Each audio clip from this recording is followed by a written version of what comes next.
di podcast ini, dan saya kedatangan tamu spesial nih, yaitu tamu teman aku waktu SMA. Selamat datang Andim. Hai, aku Andi yang hari ini jadi tamu di podcast Suara Hati Remaja. Nah, dulu itu kita temenan guys, kita temen SMA dari kelas 10 sampai kelas 12. Dulu itu dia sering banget nih cerita ke aku karena kita sebangku ya. Nah, dia sering banget cerita ke aku tentang masalah yang buat dia depresi ataupun buat dia trauma mungkin ya. Nah, ngomong-ngomong nih, mungkin kamu bisa ceritain gitu ke teman-teman masalah apa sih yang sampai bikin kamu trauma atau bikin kamu depresi gitu. Jadi masalah yang bikin aku sampai trauma dan depresi itu awalnya dari COVID ya. Ingat banget kan, pas zaman COVID itu emang banyak orang yang benar-benar struggle kan di tahun itu. Nah, awal mula COVID itu sekeluarga aku itu semuanya kena COVID. Jadi kita langsung di isolasi mandiri gitu kan. Nggak jauh setelah kena COVID, keluarga aku kan punya usaha jualan gitu kan, toko. Nah, nggak lama dari kena COVID keluarga itu, usaha keluarga itu juga ikutan bangkrut gitu loh. Jadi benar-benar pas COVID tuh struggle banget di ekonomi, kayak pokoknya itu benar-benar bikin aku bebas sih. Terus setelah itu nggak lama keluarga itu bangkrut, ibuku juga didiagnosis karena penyakit apa sih namanya, komplikasi sih, lebih ke komplikasi. Jadi udah kena ke diabetes, udah sampai kena ke jantung. Terus kan jantung kan harus minum obat terus tuh. Akhirnya nyalur deh ke ginjal. Dalam setelah itu ibuku dirawat di rumah sakit sampai masuk ICU berapa bulan. Setelah itu ibu meninggal. Nah, itu benar-benar momen yang berat banget di aku gitu loh. Kayak first time aku ditinggalin orang yang aku sayang, tapi ditinggal itu yang ditinggal meninggal gitu loh. Aku bener-bener kayak udah nggak ada harapan lagi, kayak buat apa lagi nih aku gitu. Kayak buat siapa lagi aku gitu. Aku tuh nanti mau sama siapa ke depannya, gimana, karena kan sebagai anak perempuan tuh teman cerita kita tuh ya cuma kita ya benar. Nah, terus pas itu aku makin depresi.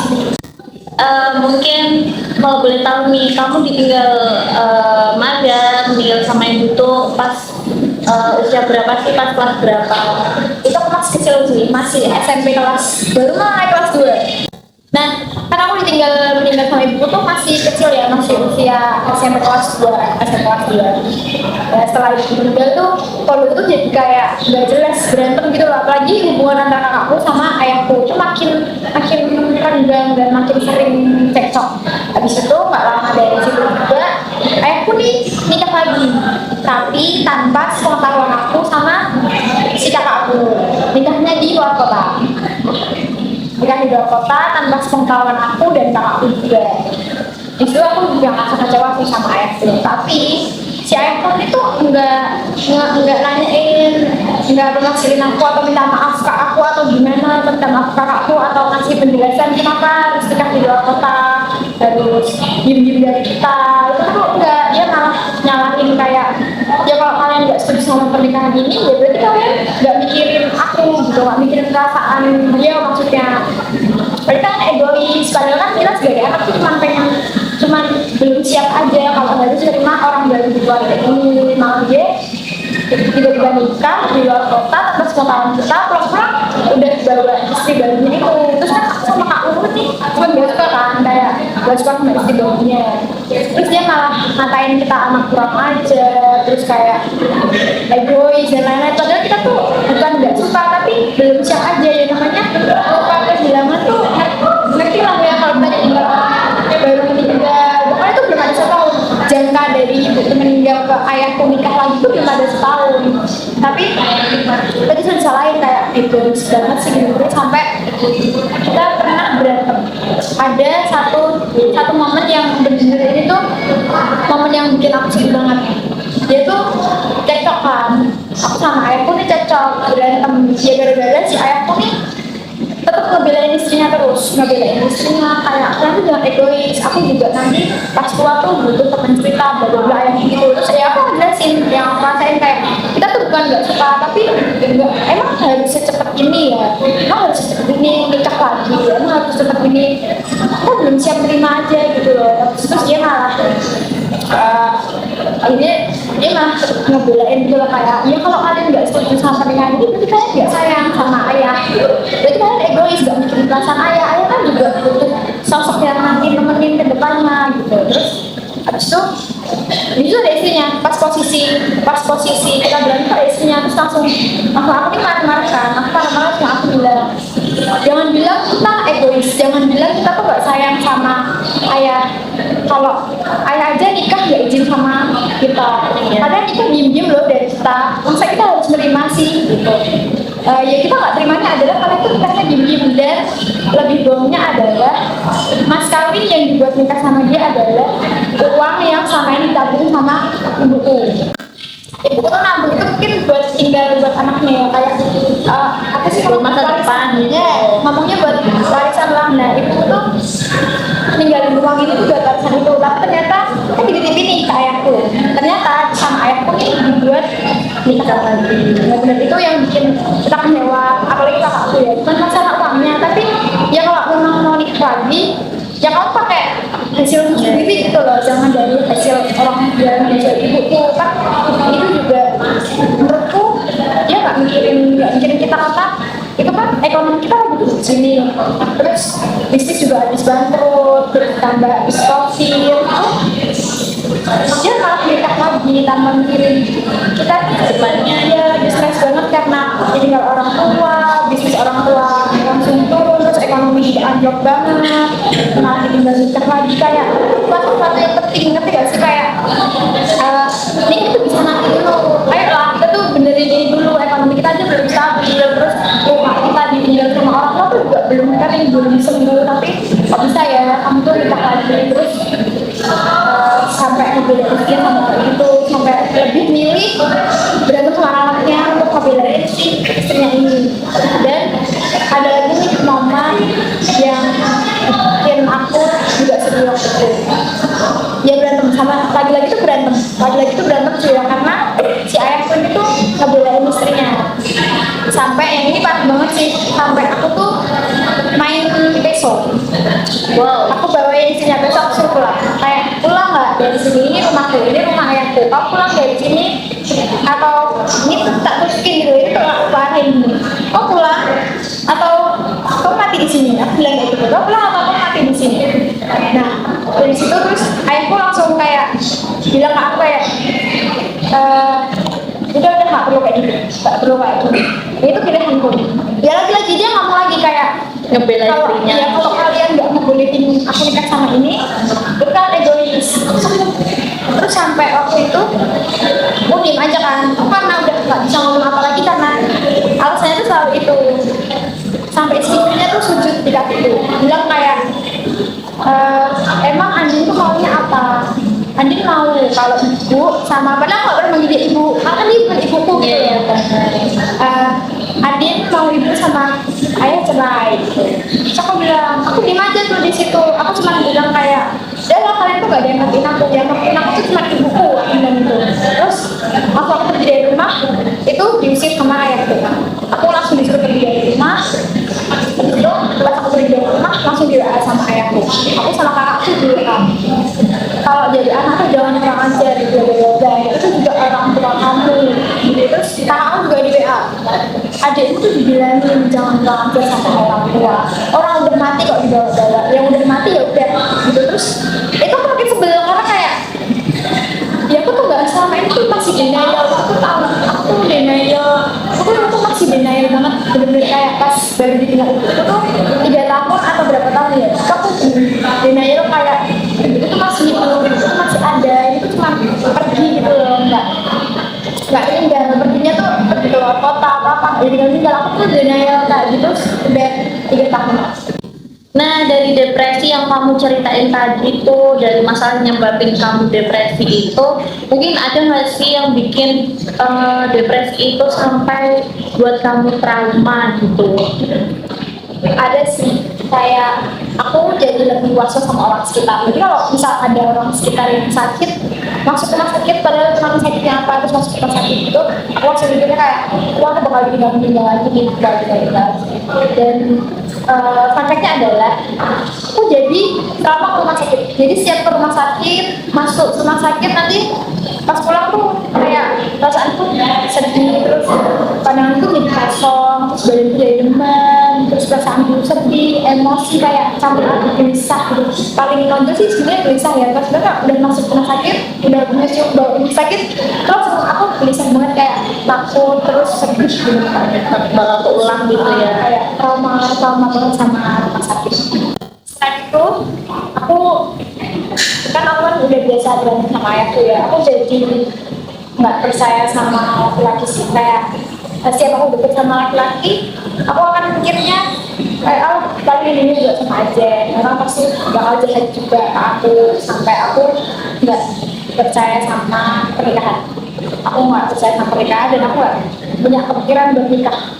Oh pacaran deket sama cowok masih ada kepikiran, cuma nggak punya kepikiran punya apa dream wedding. Kayak cewek kan biasanya ada dream wedding gitu, aku nggak pernah kepikiran dream wedding atau apa. Pokoknya menurutku pernikahan tuh nakutin banget, bangun keluarga itu bener-bener nakutin banget. Aku itu juga sangat trauma aku ya, karena mungkin dari dulu aku sering berantem sejak dari itu, mungkin aku sering berantem jadi mungkin menjadi trauma kayak gitu. Oke, jadi berarti di sini itu faktor dari masalah-masalah semua yang datang di hidupmu itu dari keluargamu gitu ya, yang mungkin menyebabkan depresi atau mungkin trauma dari maaf ya, mungkin dari kamu meninggal, ibumu meninggal, terus dari ayahmu yang egois, kurang ngertiin anak-anaknya. Nah, mungkin kegiatan apa sih yang kamu lakuin gitu buat ngalihin semua pikiran atau masalah yang mungkin buat kamu depresi atau trauma itu?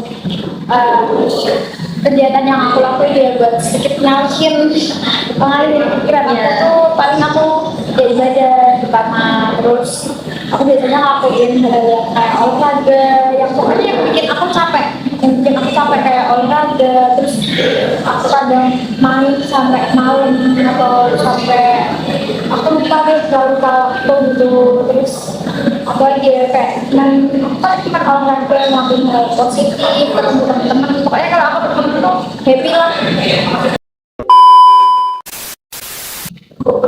Nah, hal apa nih yang mungkin bisa sembuhin kamu dari trauma atau depresi sampai di titik sekarang ini?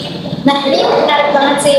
Aku kan dulu pas tinggal sama pas ada di posisi itu kan bener-bener kayak pengen bunuh diri. Pokoknya segala hal yang bisa bikin nyawa aku berakhir tuh aku coba gitu. Terus aku pernah ada di kayak tempat aku lupa itu, aku lagi makan. Terus aku ketemu sama orang asing. Ya mungkin orangnya tuh tipe orang yang suka cerita ya, suka ngobrol gitu ya. Terus tiba-tiba dia deket ke aku. Tiba-tiba dia juga tentang masalah hidupnya. Ya sama, dia juga pengen ahli gitu.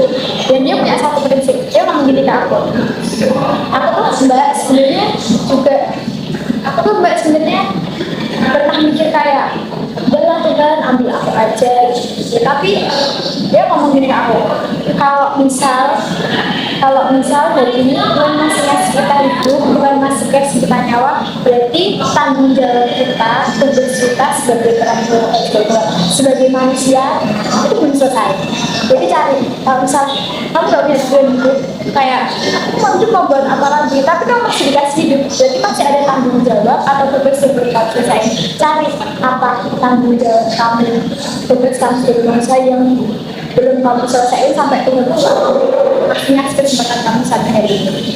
Soalnya mikir kemarin awalnya aku juga makanya aspel ya, terus pas aku pikir lagi, oh iya kalau misal Tuhan tuh masih ngasih kita nyawa sampai hari ini, berarti ya dia masih mau kita bertanggung jawab. Apa tanggung jawab kita? Aku pikir lagi, oh ya aku bertanggung jawab atas diri aku sendiri. Aku bertanggung jawab, aku harus sukses, aku harus punya pendidikan. Jadi apalagi kan aku perempuan, aku harus punya pendidikan yang tinggi, aku harus sukses.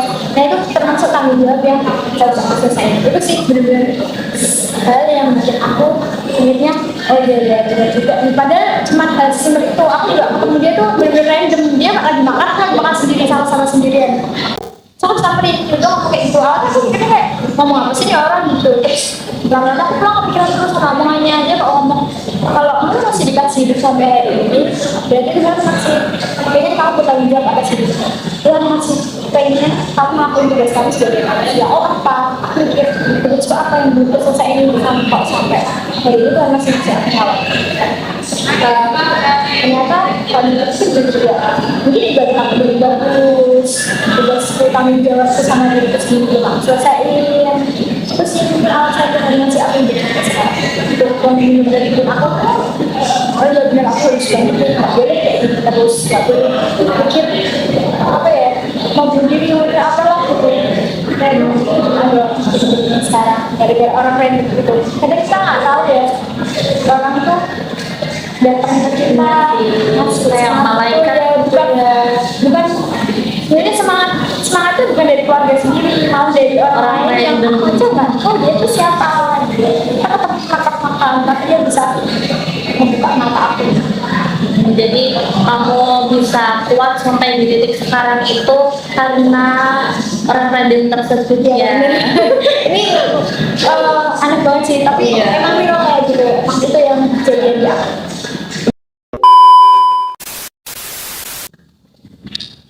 Oke guys, jadi begitu singkat cerita dari pengalaman Andin yang mungkin ngalamin depresi atau trauma dan cara dia untuk bangkit dari depresi dan trauma tersebut. Nah mungkin nih dari Andin ada satu kata atau dua kata gitu buat teman-teman atau kata motivasi gitu buat teman-teman yang masih ada di titik ini.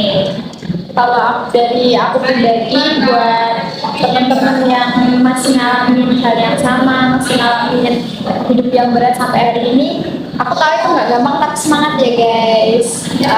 Cari alasan buat kalian tetap bangkit lagi dari keterpurukan, cari alasan buat kalian tuh tetap mau ngejalanin hidup. Dari baca sih. Oke guys, cukup sekian dari podcast Suara Hati Remaja. Dan terima kasih Andin udah mau jadi tamu di podcast kali ini. Saksikan terus podcast ini dan disimak terus. Bye bye.